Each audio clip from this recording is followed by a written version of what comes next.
7ই জানুয়ারি জাতীয় দ্বাদশ সংসদ নির্বাচনের স্বতন্ত্র প্রার্থী আলহাজ কামরুল হাসান রিপনের গণসংযোগের মানুষের ঢল ছিল চোখে পড়ার মতো।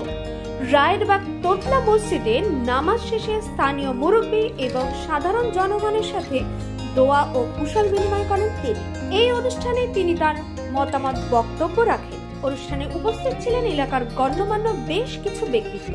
এ সময় এলাকার সাধারণ মানুষ ঘর থেকে বেরিয়ে আসেন গণসংযোগে যোগদানের জন্য এবং স্লোগানে মুখরিত করে তোলেন অনুষ্ঠান। এলাকাবাসীদের মুখে এখন একটাই কথা, কামরুল হাসান রিপনের কাছ থেকে তারা যা ভালোবাসা পেয়েছেন তা আর কারো কাছ থেকে পাননি। উল্লেখ্য, করোনা অতিমারির সময় যখন মানুষ ঘর থেকে বেরোতে ভয় পাচ্ছে, সেই সময় ঘরে ঘরে গিয়ে সাহায্যের হাত বাড়িয়ে দিয়েছেন এই কামরুল হাসান রিপন।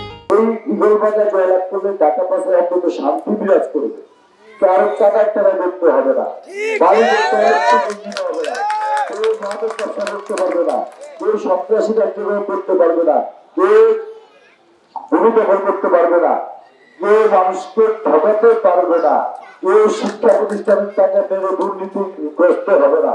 সেই জন্য এই শিক্ষা প্রতিষ্ঠান বাঁচাতে হলে সাধারণ মানুষকে পরিবেশ সুস্থ রাখতে হলে এবং শান্তিতে থাকতে হলে, আপনারা সকলে আপনারা রোজগার করে ভাবতে শান্তিতে ঘুমাতে চায়, সেই শান্তিতে থাকতে হলে আপনাদের আপনারা জয়যুক্ত করা যায় নাকি। Bureau report, U Bangla TV.